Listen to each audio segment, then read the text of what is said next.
What's going on, everybody? Welcome back to My Social Life. This is the podcast where you can hear the real stories behind the people on social media. I'm your host, Jacob Kelly, and today we are joined by Phil Paquette. Phil is the winner of Big Brother Canada Season 4. He's a YouTuber, a DJ, and I'm very excited to have him here on the podcast today. Welcome to the show. Thank you for having me, man. It's my pleasure. So where I want to start, I want to go back, pre-Big Brother. I want to talk about hockey. Oh, really? Yeah. Wow. Because it was from my research, I believe hockey was kind of like your path first, right? That was kind of what you were going in. Then I looked, I found your stats. You'd lit it up in junior B. You played junior A for a little while. But then I believe you had some, it was like concussions or something, right? Yeah. That's when you had to stop. Yeah. Was that what happened with hockey? That's exactly what happened. So how does that affect you growing up? Because you're probably 18, 19 at that time. Yeah. And that's been your dream now. Yeah. You're being told due to health reasons, you can't chase this dream anymore. How does that affect you? I was lost, man. So first of all, I have technology. Thank you for having me on the podcast. I really appreciate it. And it's really cool that you asked me about my hockey before Big Brother, because usually Big Brother is the starting point. But we're going to go a bit before that here, which is really awesome. So thank you for asking. I grew up, playing hockey just like any other Canadian boy, and had my dream set to make the NHL. And I am the type of person to select a dream and go all in. And things were looking good, man. I was playing junior, like you said. And I was just about to commit to an NCAA school and go to school for 4 years. And I always valued school and learning as well as the sport. And I wanted to use the sport to get me into those good schools and try to still play in the NHL. But if all failed in hockey, I'd still have an education. So I sustained a really bad head injury, a concussion, and then went back too quickly. And then again, got really messed up. Mm-hmm. And I had to hang him up during a game. I just quit. Really? Yeah, I quit. Yeah, I said I can't do this anymore. Yeah. And that was devastating. I was bawling my eyes out at 18 years old, just devastated. And the coaches were like, wait, hold on. I was like, no, I'm quitting. This is over for me.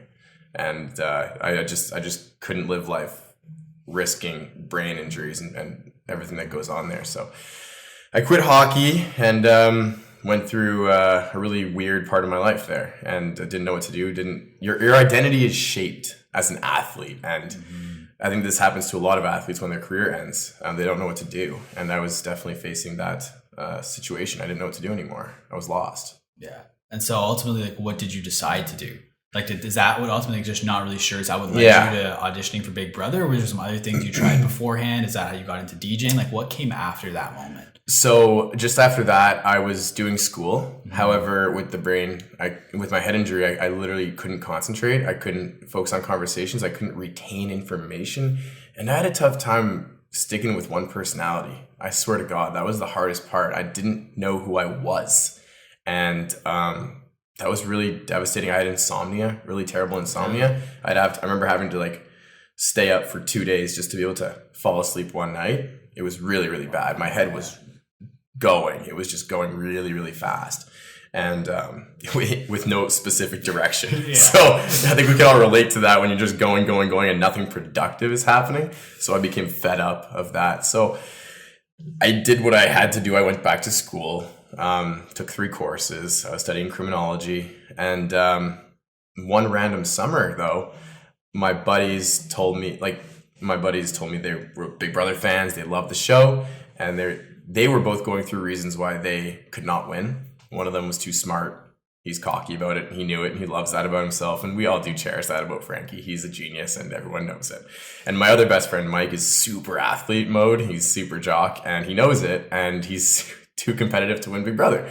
So they were like, Phil, you could win Big Brother. You have this balance of athlete and just kind human, and I'm empathetic and I'm conscientious of everyone. So they were like, you should apply, you'd probably do pretty well. So I did that and actually did pretty well. I won. So that was cool. But at this time, man, I was still facing my brain injury stuff, and I knew I wasn't all there. It was very foggy, but I managed to pull out the W in Big Brother nonetheless. And then I was still lost. Despite doing something cool like Big Brother, I was still an absolutely lost person. Yeah. I was going to ask too about Big Brother. I was going to say you had a pretty unique experience on that show. Yeah. but I feel like there is no ordinary experience on Big Brother, you know what I mean? But like in your case, I'm not 100% sure, like I haven't watched the season, of course. I've watched highlights from that time, but so you had to go through the show with your brother, correct? Like you guys had to win together? Yeah. That's it. Like, how does that affect, like, did you know he was going to be in the house? Like, did you guys apply together? Like, how did that all come to be? So the application process is like super long. It's like 5-6 months, and it's crazy, man. Like it's a very strenuous application process. Like I applied for the police after Big Brother, and to put it in comparison, Big Brother application is far more intense than a police application, which is insane. But to answer your question, I did not know he was gonna come in the house. Production told us the whole time it's only gonna be one brother, and not both of you. So just the night before going into the house. Because we go to sequester. Okay. We're in Toronto. All of the house guests before the show airs, before the show starts, actually, we all go to sequester. So there's like 16 people in a hotel. My brother was there. I knew he was there the week before, and I was also there. So what they told us was whoever has the best press, whoever ignites the best fire in the population's eye is going to get in the house. And so, yeah, I mean, it was like a competition between him and I in the week before Big Brother in sequester, where we're cut off from society. And then production told me, congrats, Phil, you're going in. Your brother's on a plane home. Your mom is happy for you. He's excited for you. So I was like, God, like, yes, but like, I feel so terrible for him. Like, I know how hard he worked to get on the show. And like, I felt really happy, but really sad at the same time, which is very confusing as well. Like to experience two polars at the same time. But anyways, next day I go in the house, and then I meet up with him in the house. I'm like, oh boy, here we go. What do we do from here?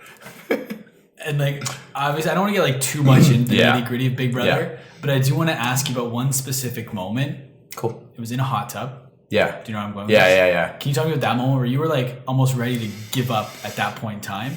And I think after that, you had like a mindset shift, and then you went on and won the show. Yeah. Can you talk to me about that moment where you're sitting in the hot tub questioning everything you're doing? Yeah. So it's a long haul in the house, 77 days. And a day feels like a year in there. All you have is your mind and other people's minds. And it's a constant evaluation of everyone else and yourself.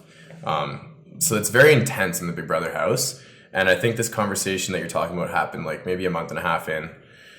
And I was drained. I was absolutely drained, and I felt like I was losing myself, and I felt like I had no friends in there, and I didn't have myself anymore, and I didn't have anyone else other than, it was just, I wasn't happy. I wanted to just throw in the towel. I was giving up on myself. I wasn't going to leave the house, but I was just going to go through the motions and just whatever, man. I'm going to stop trying. I'm going to stop, because like the first half of the game, I was the one telling my brother all the time, like, yo, we're going to get this, man. Like, we're getting this $100,000, man. Like, we got this. I was like firing us up, and he was like, yeah. But I don't know what happened. The other house guests started making fun of me and stuff like that. Like, I was like getting really like sad and stuff, and that really affected me emotionally. So I was kind of like sheltering myself more and more, getting kind of depressed in there. And my brother came into the hot tub and said, you know what?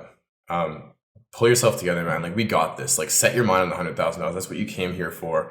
You're a champ. You know you are. You're tough. Who are these guys? You know, this is your game. You got this. And you fired me up. And I was like, you know what? I'm in here to win $100,000. And if they're gonna make fun of me, that's just more reason to push on through and just show them who I am. So, I mean, that was pivotal, man. Like, as of that point on, before every competition, before everything big that we had to do, my brother and I would get together and just pump each other up. You know, like, we got this, let's go, and get ourselves in this mindset, like a winner's mindset, I guess. And he really helped me out there. I'm really grateful for that switch. Yeah, 100%. Now, fast forwarding to the end of Big Brother, talk to me about the moment when you found out you won. Like, that's just something I've never, like, I don't know if many people can experience, like, what happens in that moment where you're sitting there, like, you and your brother with someone else, one of you's winning the show, and then that moment you know you win. Can you talk to me about that moment? I love how you're touching on emotional moments. This is also credit to you. Great questions, great podcast. Thank you. Really happy because no one's ever asked me about these particular questions, touching on the emotion of the event. So thank you. Winning Big Brother was absolutely incredible because I did something weird in the house. Like every morning at breakfast, I would go sit down and just visualize the win. Like I was bored Of course, So, yeah. and I don't always want to talk to other people. So I took time for myself every morning, have a coffee, have a banana. And I had this weird system it was called my Pax Energy system in the house, where I would have one banana, one piece of chocolate, dark chocolate, one coffee, and one glass of water. Okay. So I lined these things up and just went through it. I would sit there for about half an hour every morning. And I would just literally transform, whether it was like day 20 or day 50 or day 70, I would transform the house to visualize what it would feel like at finale night and what it would feel like to be sitting there and getting that win. And I would just go through it and just visualize. And I had never studied visualization. I had never studied manifestation, law of attraction, nothing.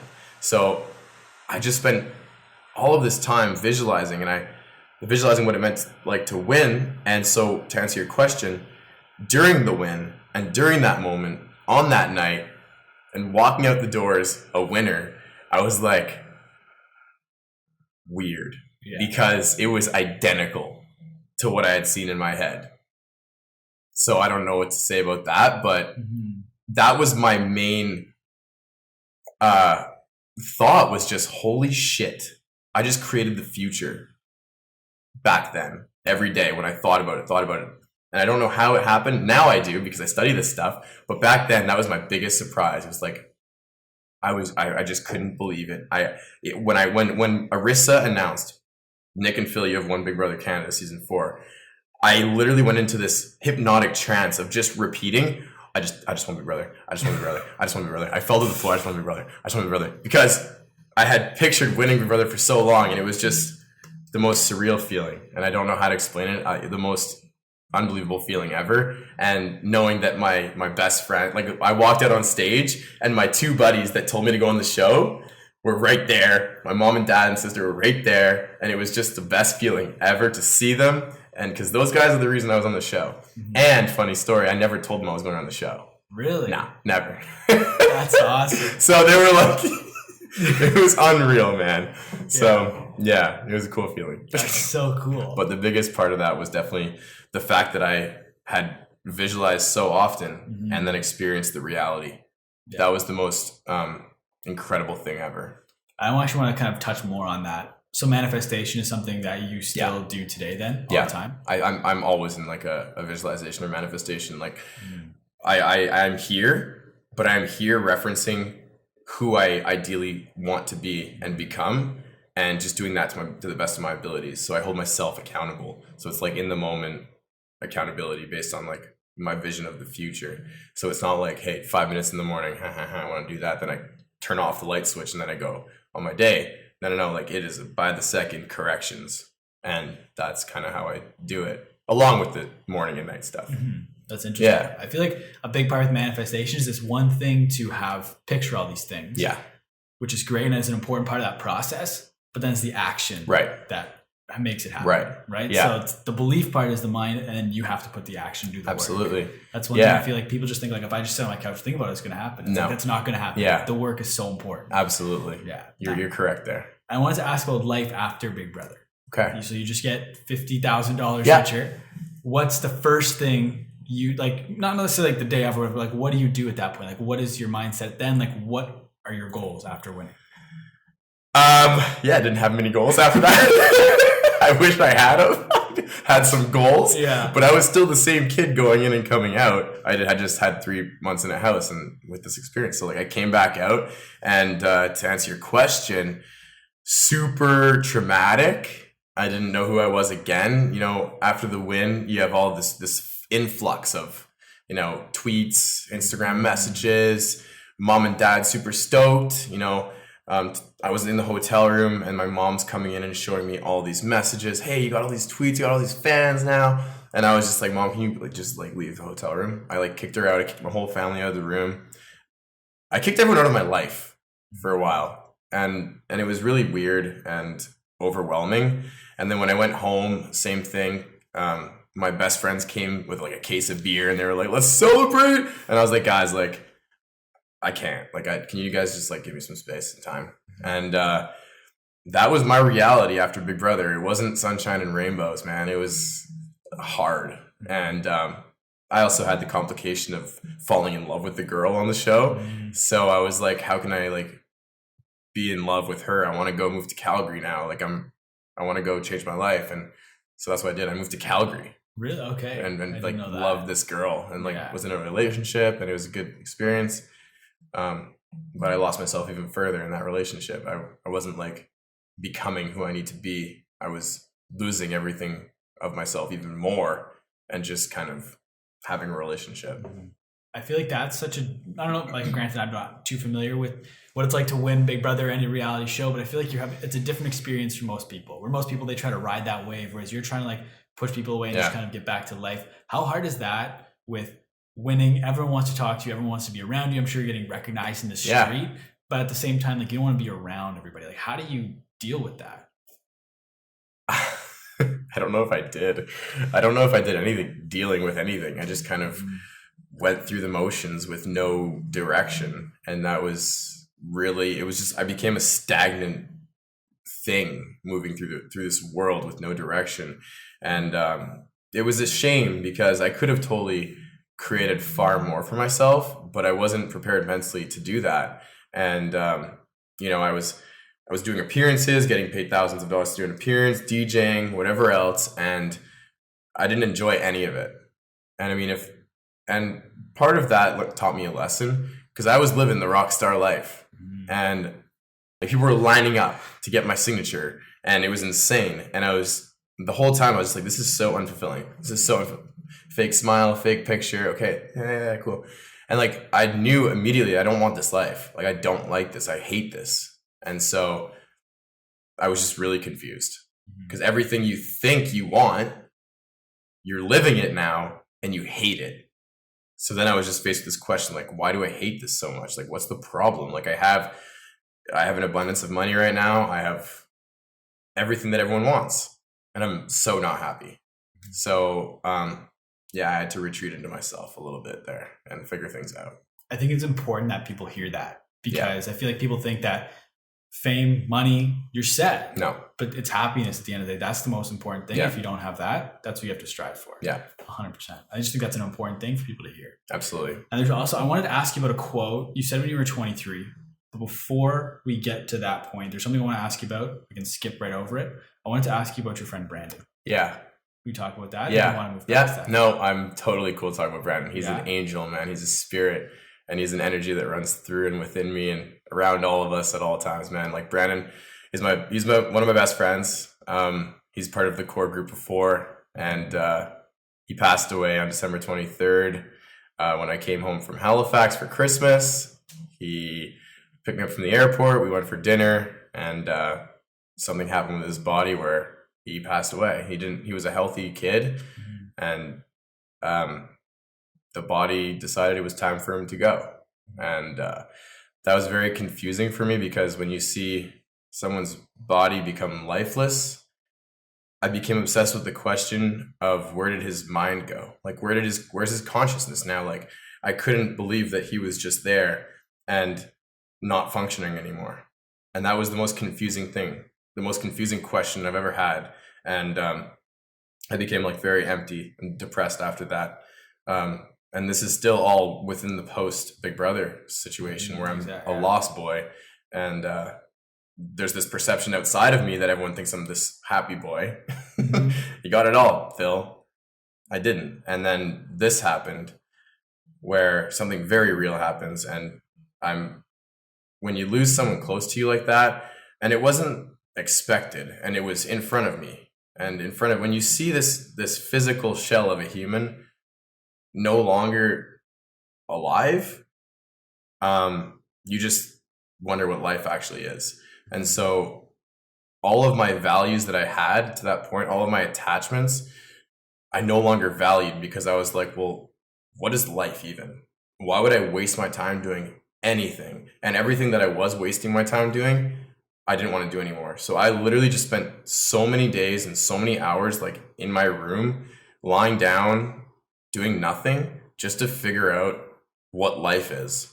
And then I don't know what happened, but one day I just decided I want to I was faced with the question, literally, like, do I want to end my life because or waste away and go that route because I don't care about anything? Or do I want to go all out and try to crush it as a human, whatever that means? And that was also very confusing because I didn't want to strive for money. I didn't want to strive for cars. I didn't want to strive for girls. I didn't want to strive for anything that people strive for nowadays. So I was like, hey, so like I committed to my fucking life. How do I want to commit to my life? So I just committed to an emotion. I was like, what do we all like? We like feeling good emotions. What emotion do I want to feel? I want to feel excellent. Excellent. How do I feel excellent? And that was how I put one foot in front of the other, from a depressed, aimless state to at least somebody that can do something good for themselves. So it's like, what does an excellent person do? They go to the gym, they eat right. And even though I didn't want to really do any of those things, I knew that those were the right steps to take with my body. Mm-hmm. And I knew that if I did it with my body, I would generate enough steam within me to propel me to at least somewhere. And then eventually throughout that process of becoming excellent, I discovered my direction. I refueled myself with desires and good intention. And I started studying greatness, and it opened up this entire new beautiful world that I love living in, and I love becoming who I'm becoming. And that's just such an important message for someone who's going through depression to hear, is decide what emotion you want to feel. You don't need to decide what you want to get and figuring out the steps, because that thing will not make you happy. The journey is what makes you happy, and becoming who you want to be is what makes you happy. So decide to be something awesome for yourself and loving and significant, and the rest will happen naturally. I love that. And that was actually the quote I was going to ask you about, is you put like, I'm committing to life. And I was going to ask you talk. So it's perfect that you went into that. But before we kind of keep moving, I wanted to ask if you could share a fun or a positive story you have of Brandon. Oh man. He was the most generous, loving, special human being. He would never get mad, ever. And if he was mad, he was humorous during it because he knew it wasn't worth it to be mad. He was so special, and he was so generous. Like he was always, every week he would say, you want to go somewhere in a couple months? You want to go on a trip? You want to go here? You want to go there? But a particular memory that comes to mind is at Christmas when my grandma decided to do his hair.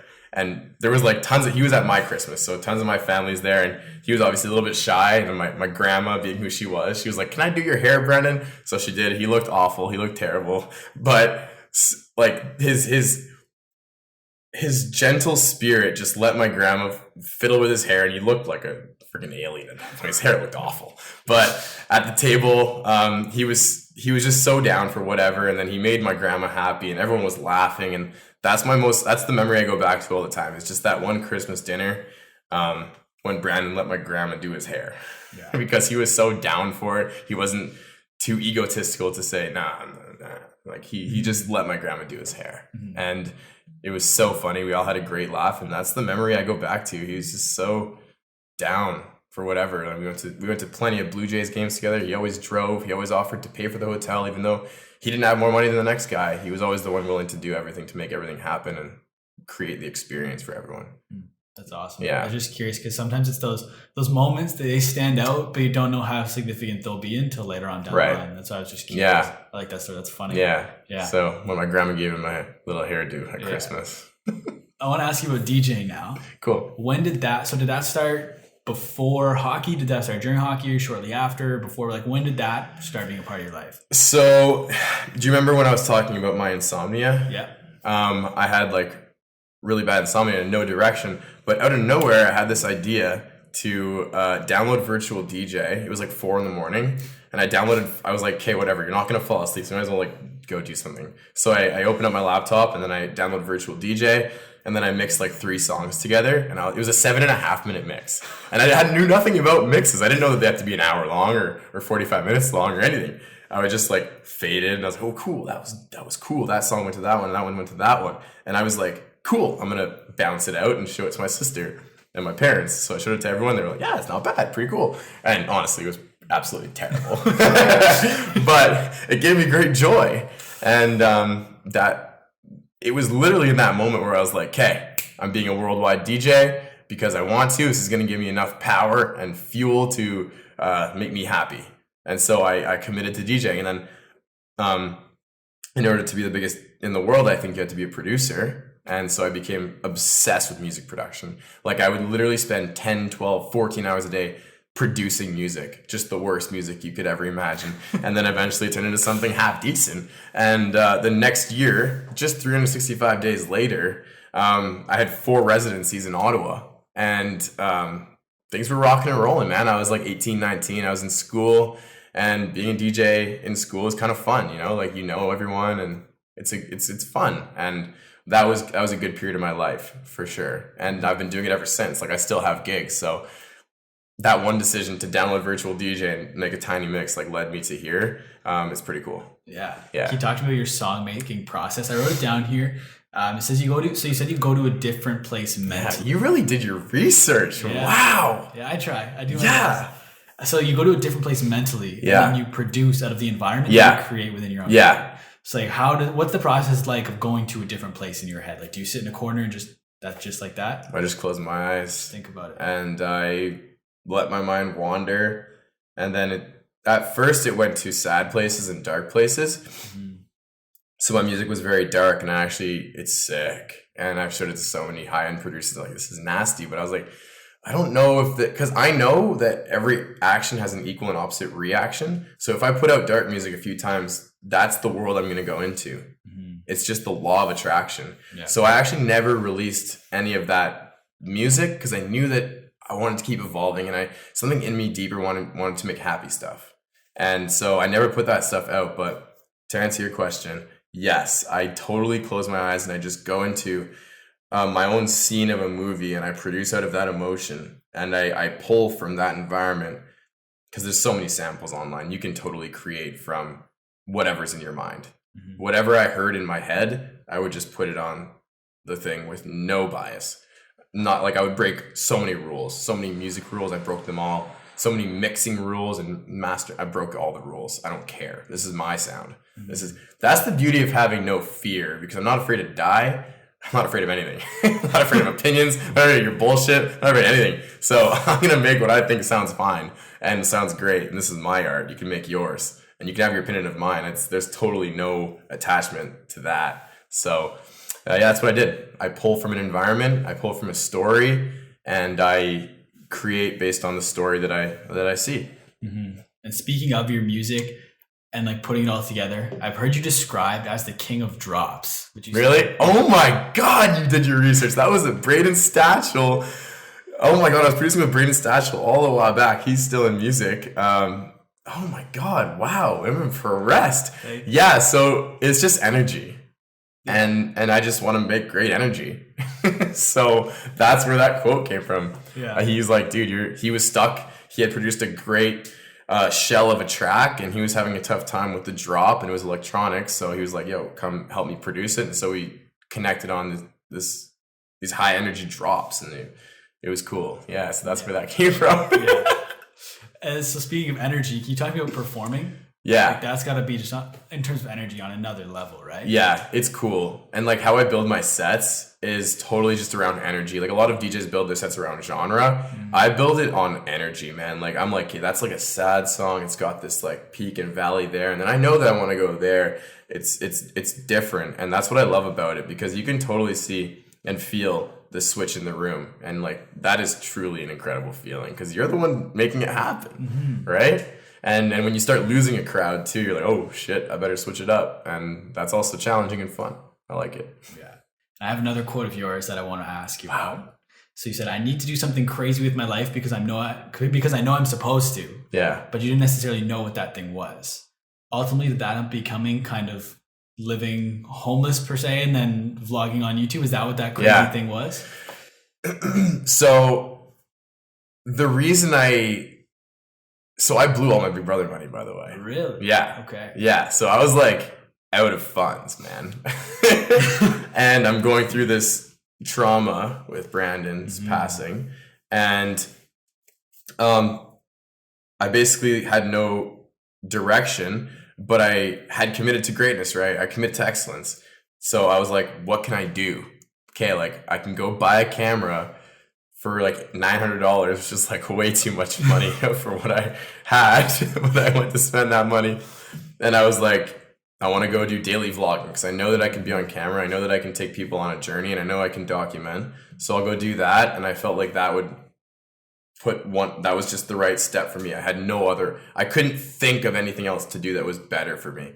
So I put my stuff in my car and I told my parents, I'm going to go do daily vlogging and travel. And if I have to be homeless or live on a beach or whatever to make my dreams happen, I'm going to do that. And they had no choice. I was doing it. So, yeah, I don't really know. That was just a crazy part of my life. Like looking back. And the thing is, I'm always so sure of myself.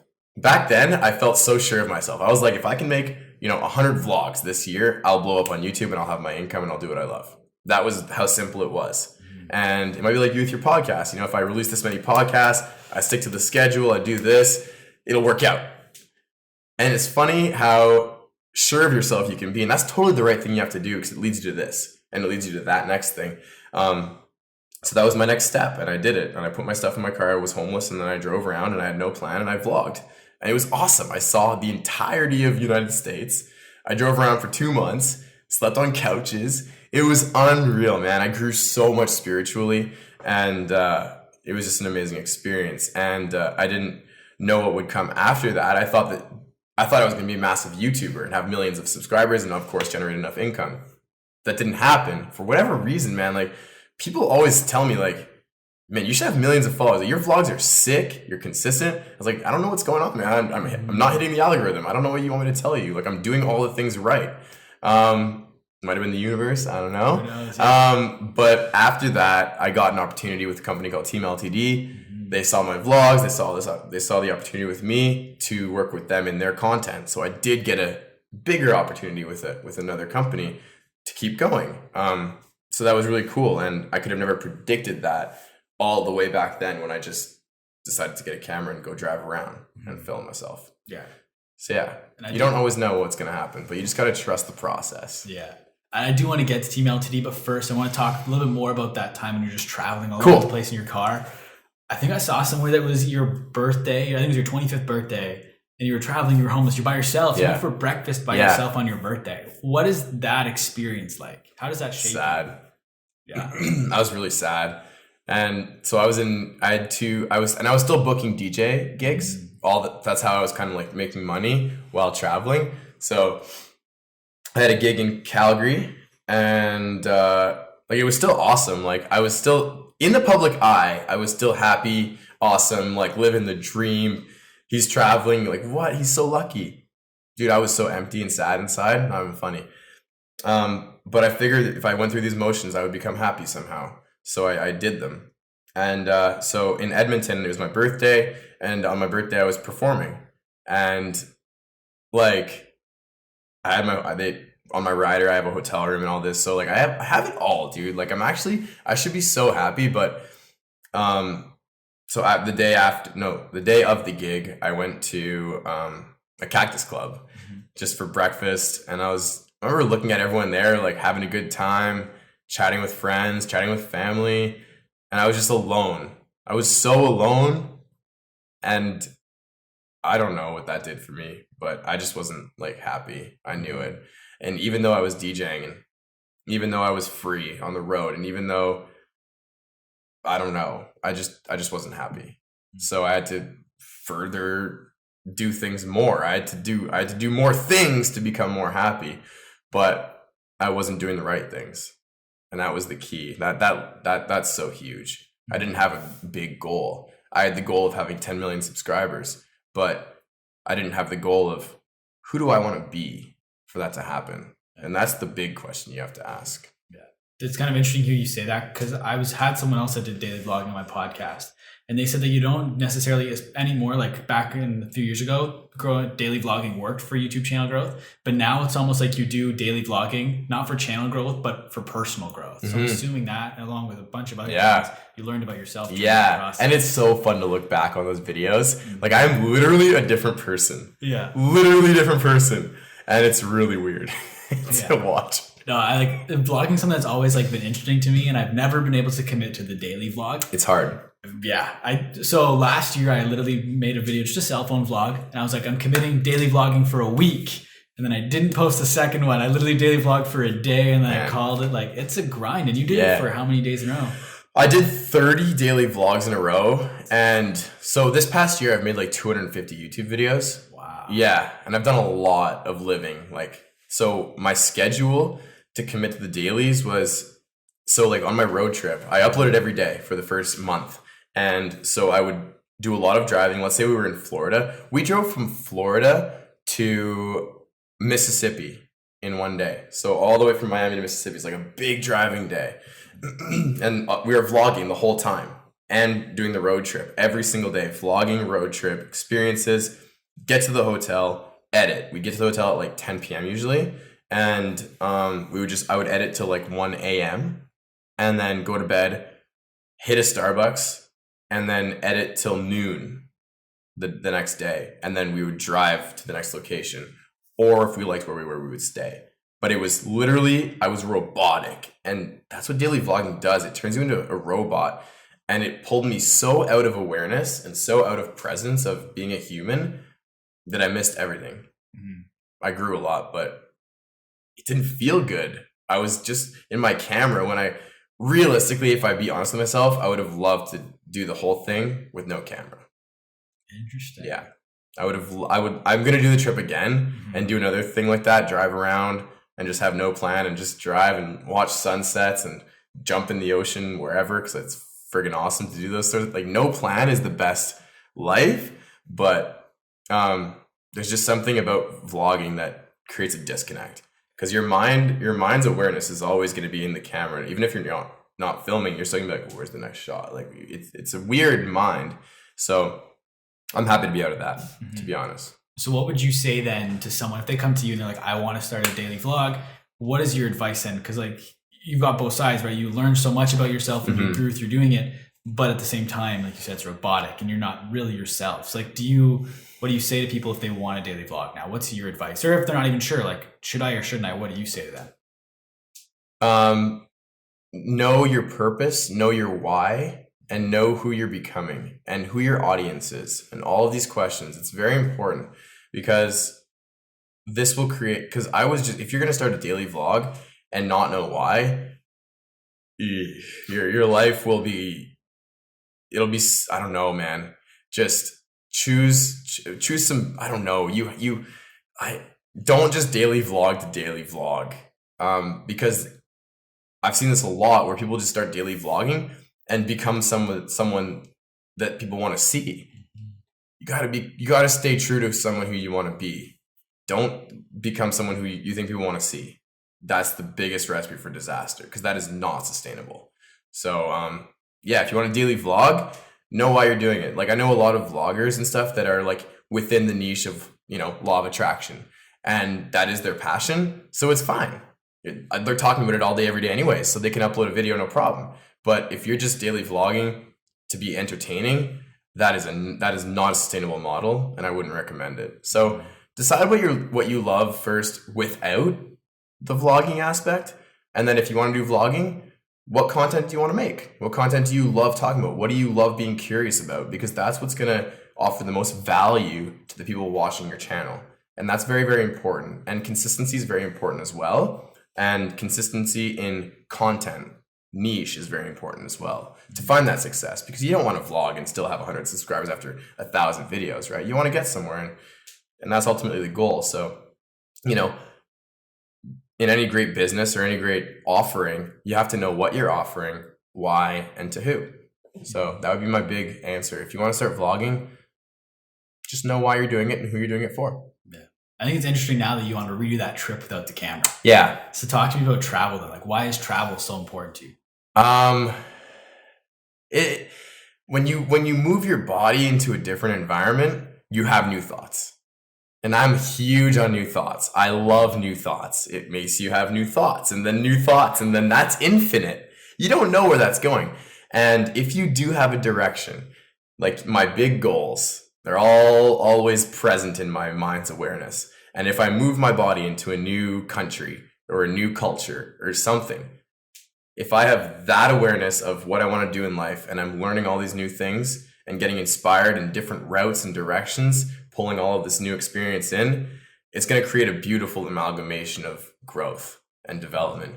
And that's ultimately why I love travel, because I always learn something new and I always become inspired by something new within myself, because I see something, I'm like, oh my God.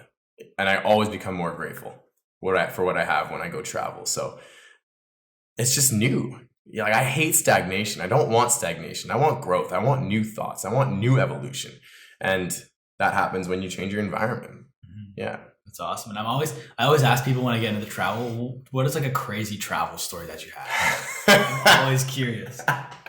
So I'm a guy that says yes to absolutely everything if it's in line with if it's not too far out of what, like, I'm not going to go, smoke crack. Mm-hmm. I'm not going to say yes to that, just to address that. Yeah. But I love new experience, obviously. So one crazy travel story I have for you is I'm in Bangkok, Thailand, and my buddy Jacob eats a scorpion. I could never. Eats a scorpion. And then he's like, yo, Pax, eat the scorpion. And I'm like, absolutely not. Like, I don't want to eat the scorpion. I don't have to eat the scorpion I know I don't have to eat the scorpion. I don't want to. I just don't want to. Yeah. You know what's funny? I would do it now. Really? But then I didn't want to do it. And so, but as the fair guy that I am, I was like, Jacob, I'm not eating the scorpion, but I will get a tattoo of a scorpion to make this fair. So a few days later, I'm in Chiang Mai, Thailand. I book a tattoo and I go get this. Okay. And so I get this, and there's obviously a scorpion in there and crawling out of the all-seeing eye. Yeah. So I got something that I love. I love tattoos, and I put this scorpion in the tattoo because I wouldn't eat a scorpion. So now I have to be stuck with one on my skin forever and always. Yeah. There's two things I want to ask you based on that. First one being, why would you eat the scorpion now? What has changed about you that would make you eat it now? And two, do you have any cool meanings behind any of your other tattoos? All of them.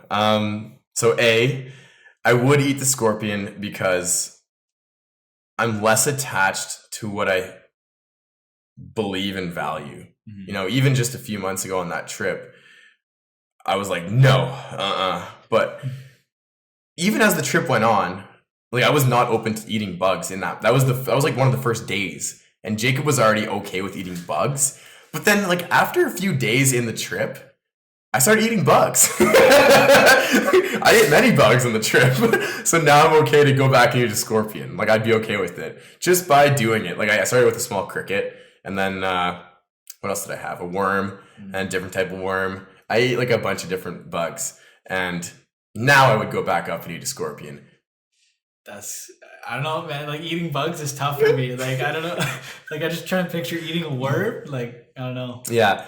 And that's why I'm okay with eating the bug now. Yeah. And also, like, I've evolved a lot even since then. So, and like I said just earlier, like, new experiences, new thoughts. When I crack into that scorpion, there's going to be a new thought. Mm-hmm. And I love that. Yeah. I'm going to grow. Even if it's just a micro growth, a micro correction, or a micro experience, it's all new. And that runs deep, man. Your subconscious is so powerful. And when you introduce it to new things, it will be happy with you. So, sorry, what was your next question? I was just asking, has any cool meanings behind your tattoo? Oh, okay, yeah. So this is my first tattoo. No, I've never actually shown my tattoos to anyone. You're the first. Interesting. Okay. I've never shown them on Instagram. So this tattoo here is a wolf, obviously, with my little pack down here. That's Mom. There's Dad. There's Nicholas. There's Sarah. And I just love the wolf. And funny story behind this tattoo is Brandon. When I booked it, I called him and I was like, yo, dude, I just booked a tattoo. Can you believe it? And he's like, what? No way. I booked one too. And then we had never chatted about this. It was just me on a whim and him on a whim. And we were both like, what did you book? What are you getting? And then he's like, man, I'm getting a wolf on my right shoulder. or left. It was on his left. Yeah. And then I was like, I'm getting a wolf on my shoulder too. Are you kidding me? And then we were getting the same tattoo. And it just blew me away. So I was stoked. And then that kind of led to the theme of all the wolves on me. So like, and this is like a heart, representing like shit. Like I've gone through shit, and I'm proud of it. And I'm still beating, you know, I'm still alive. That's why there's like a heart monitor line there. And then this is an eye, and then an angel wing. But I don't like beautiful tattoos. I like sketchy and rough. And I tell the tattoo artist every time I get a tattoo, can you make it kind of shitty? Like, I know that you make beautiful stuff, but can you make it kind of jaggedy? Because I like that. And then this says run free as a nomad here, because in Big Brother, my younger brother wrote a poem, and it got confiscated because you're not allowed to write anything in the house. And part of one of his lines was, home is not a place, it's a feeling of comfort from within. Run free as a nomad. And it went on and on and on. So I got that line here in Venice Beach, California. And this is Brandon. This is dedicated to Brandon here. Heart monitor again, wolf, and then I'm like big into Buddhism and stuff like that now. So another eye and the yin yang. And obviously this is a wolf. This is stick and poke. And then we've got the all-seeing eye here. And I think that's about it. This is a dream catcher. And a compass in one. I'm also native, so that explains the feathers. And I have the Northern Lights up here and the mountains of Banff and stuff like that. That's cool. I know why I'm getting tattoos when I get them. And that's why I'm okay getting random ones, because it's just, I know I won't regret it. I'm going to be stoked. Yeah, that's awesome. Thank you. Yeah, I've never shown those to anyone. Yeah, that's cool. Thank you. I want to ask, we're running a little bit at a time, so there's a couple things I want to hit on before we wrap up. The first one being habits. Can you talk to me about habits and why they're so important? Absolutely. Well, your habits are your life. Your habits dictate everything. And habits, you shouldn't only think of your habits as something your body does. You should think of your habits as something your mind does as well. What is your internal dialogue? That's habitual too. And in order to change your life and for your body to do new things, you need to change what's going on up here. And what you believe is what generates the habits, and what you believe your direction could be and is, and what you could become will dictate and hold you accountable to be a fair judge of your habits. But if you don't have an ideal version of yourself, how are you going to be a fair judge of what habits are acceptable every day? You know, when people watch 3 hours of Netflix, but think that they're going to become a millionaire or a billionaire or be happy or be an Olympic athlete, but they're spending 2 or 3 hours a day on Netflix, that's a habit that is out of alignment with your goal. And if you don't have a goal at all, or you're not serious, if you don't believe that your habits will lead you to a goal, your habits are so important, man. And you don't know the depth. This has been the biggest thing I've learned, and through my research and through my life. You will always find new limiting beliefs that are leading to new limiting thoughts and new limiting habits. And that equals a limiting life. So it's like a nice journey of like, you know, your life philosophy is so important. What you believe in life is so important. And that if you change your belief, what do you value? You will start, you know, if you value success, and if you value fulfillment, and if you value living a great, happy life, and you believe that it's possible for you to achieve that, you will wake up every morning and all of a sudden be able to notice what you're doing that's actually holding you back. And the more dialed you can become in your habits and your modes of operating internally and with your body, the more you can become aware of what's in alignment, out of alignment with that goal and ideal, the more you'll switch around and create something new. And the more I research about habits, the more I learn about energy. So I know a lot about energy now, and like vibration, and the vibrational output of your shell of a human is if you believe in the law of attraction, it's so important because your vibration is what connects you to everything else. Mm-hmm. And if you want more money, but you're vibrating at and you're operating at and you have the habits of someone who doesn't deserve that, you will never attract it. You could have all the opportunities in the world, but that door will never open. But when you change your habits enough, your vibrational frequency as a human changes, and then you start seeing your thoughts change, and you start seeing you have new thoughts, you have new inspiration, you have new ideas. We hear stories all the time about people who change their belief system, they change their habits, and they change their life based on a direction. It's not rocket science, but people think it's woo-woo. It's not woo-woo. Choose something you want. What do you want to become? Change your habits to fit that mold and do it. That's how it's done. Mm-hmm. You talking about mental habits there just unlocked something for me that's just this week. So good, man. I've been, it was just, I always get up at 6:30 in the morning to go to the gym. Excellent. And then so there was a time where I would get up and it was a grind to get up. You know, like 6:30 was tough. Like I'd wake up, but I would just be like slogging my way through the day. And then I got some like positive news before I went to bed one night, and I woke up stoked because that positive news. And then that was earlier in the week. And now every day this week, I've just gotten up.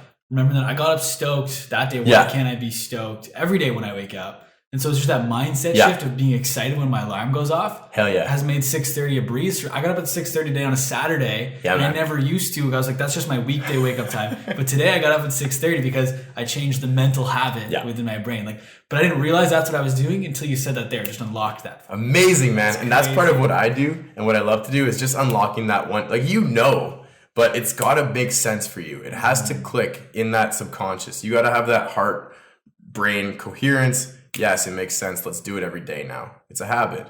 And yeah, that's very powerful stuff. Just picture your habits as just a compounding thing. Do you know what compound interest is in finance? Yeah. You know, so picture your habits compounding, and everything you do has an equal and opposite reaction. So if you're sitting there every minute, you're being lazy and not going after what you want, that's going to have an equal and opposite reaction negatively for your life. Ask yourself, what is good for me to do and what is bad for me to do, and be honest and be hard on yourself, because those voices that are giving you resistance, they evaporate, they go away. There's going to be new ones, but when you start overcoming those things, oh man, simply, doing anything, you become so deeply intrinsically involved with your own self that every moment of every day is such a joyful experience, because you're having these like I was at Starbucks before coming here and, getting my coffee, treating myself to that $7 coffee. Why not, But, I look at everyone in the restaurant and I'm just like, do they even realize, like, I just hope that they're all enjoying their experience as being a human. Like, I'm having these conversations with myself. It's very calm and quiet. And I can see these employees running around and it's like, I told the lady that was making my drink, I hope you have time to breathe today. And she was like, yeah, I'll get to it eventually. And I was like, whoa, you'll get to breathing eventually? How sad. Like, you're so, oh my God, I just felt so bad for her, because I can tell in that chaotic mind after her shift is it's going to carry over into her next experience. And then I made a connection in my brain while observing her work. Because I'm a weirdo. I observe everyone so deeply, and I observe myself at the same exact time to see what thoughts are coming in. So that's what I'm telling you about. Like, when you go deep enough into self-regulating your habits and your thoughts, it becomes fun. You could just sit there and do nothing and just watch everyone and observe your thoughts and observe theirs, because you become pleasantly happy with yourself, and you develop a good relationship with your own being, which is huge. And I was watching her, to wrap up my story of how pleasant it is to be accountable. I'm standing there waiting for my coffee, watching her, and she was so flustered and hasty and she wasn't thinking, she wasn't enjoying her experience. I know she wasn't. She was stressed and she was sweating, and she the way she was handing coffee to people, I was like, oh my God, like, I just want to pull her out for a bit and have a conversation with her. Because even that experience could be joyful and awesome. But it's a shame because what she's going to do is she's going to go home, and I would expect that she's going to need to decompress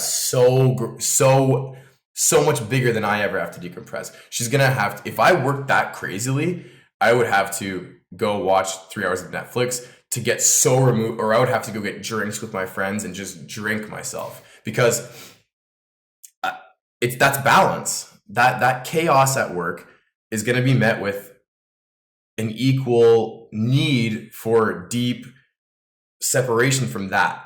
So when she goes home, she's going to need the Netflix distraction. She's going to need every possible thing to help her get away from that. But what that does is it just creates more of it. I would hope, and if I was her life coach, I would tell her, hey, you're here for a few hours, you're generating your income, you're going to get your finance right, you're going to pay yourself, you teach her how to do all of that, get her finances right, so that stressful area could not be an issue anymore. And then, get her going to watch Netflix is not the ideal thing to do. I know that you want to separate yourself from work a great deal because work sucks, and you want to go experience great joy at home with junk food, whatever else. Develop good rituals outside of work. Go do the meditation, go do your breathing, go do everything. And you're going to notice your experience when you go back into that chaotic job, that experience is going to be greatly impacted for the better. And then when you start glowing as a Starbucks employee, who knows who walks in there and, likes your smile and has a conversation with, offers you a job, because there are people in this world that are looking for specific human beings, and there's always someone looking for you. And if you're a Starbucks employee who's clearly enjoying the process, if I was a high-end executive looking to hire someone, I would literally look in the weirdest places to hire. And I know there's human beings that are doing the same thing. So I don't know when this became a motivational speech, but if you don't like your job, don't resort to bad habits elsewhere, because that's just going to keep you locked into that job that you hate. Choose a direction and bring that higher energy into that work. And I tell you, with big goals and big embodiment of your ideal self in that place of work, it will take you a matter of months to be out of that into something new. But not everyone knows this stuff. That's really that's a good note to end on, but I have one other question. Cool. We're over time. I apologize. My last question, which I ask everybody, which is why I want to make sure I get this one in there. I'm kind of flipping the script. So instead of me asking the question, it's you asking the question, but it's not to me. So imagine you have a crystal ball, and you can ask this crystal ball any question and it will give you the answer. What is one question you want to know the answer to? Wow. What happens after death? Because I don't know. And that's just an infinitely deep rabbit hole to go down. And if I could have a clear-cut answer, that'd be wonderful. Totally understand that, man. But I want to thank you so much for taking time. I know you're only home for a very limited time, so I appreciate you willing to spend an hour with me. Where can the people find you? Plug anything and everything you got right now. Thank you. I'm very active on Instagram, very, very active on social media. Pax Official on Instagram, PAQS Official. On Twitter, I'm at PhilBBCan. And on Facebook, I have a private group called the Optimal Energy Group by Pax. It's $1 a day where I work with you. I post resources in the group. I go live once a week for 90 minutes answering any and all questions live on the spot. It's been amazing for people. I opened this group up 4 weeks ago now, and people have already told me they bought new cars. They literally, it's been mind blowing. Some guy was like, man, I'm doing cold showers. I'm already doing 3 minutes, 4 minutes. My brain is all different now. Some other girl created this whole shrine in her house, to manifest everything in her life. And she literally sending me videos of her stoked. And I don't know what the group dynamic does for people, but the shared energy and the shared goals and the shared motivation does something. And I know that when I was depressed and dark, I would have loved nothing more than literally to give someone $29 a day to not think about how I'm going to improve. Just know that if I look at that content on that page and visit the live chat once a week, I'll improve. And that's something I'm really proud of, because most life coaches or mentors or any coach at all is literally so expensive. Like, and out of reach for people that can't afford that. If you're working minimum wage or you're a student, you literally can't afford a coach. I know that. I was there. I can't afford $2,000 a month for a coach. Are you kidding me? No way. So that's why I made the group. It's literally $1 a day, and it will change your life. And I was going to make it free initially, but there's a problem with free. People will not commit. People will not hold themselves accountable. Every day, if $1 is going away to that thought alone is going to change something subconsciously. And I value that deeply. I know what it does. They don't necessarily maybe know what it does, but I know that it does something. And what you give, you get. So when you're putting out money to the universe, money's coming back to you. That's how it works. That's the law that governs all of us. One of the laws. So that's what it is. That's Facebook. I'm very passionate about that one particularly. And on YouTube, PAQS, PAQS. Awesome, man. Well, I want to thank you once again for coming on the show. And I want to thank everybody for listening. Whether you've listened the entire way through, you've only listened to bits and pieces, I really appreciate you taking time to check this out. Everyone do me a favor, go and follow PAQS on Instagram, join his Facebook group, subscribe to his YouTube. I'll make sure everything's linked in the show notes down below. If you'd like to follow me, you can find me on Twitter and Instagram and @JacobKelly. Feel free to come and say hello. My DMs are always open. If you'd like to follow the podcast, you can find us on Instagram and @MySocialLifePodcast or on YouTube by searching on My Social Life. Thank you once again for listening, everybody. We'll talk soon.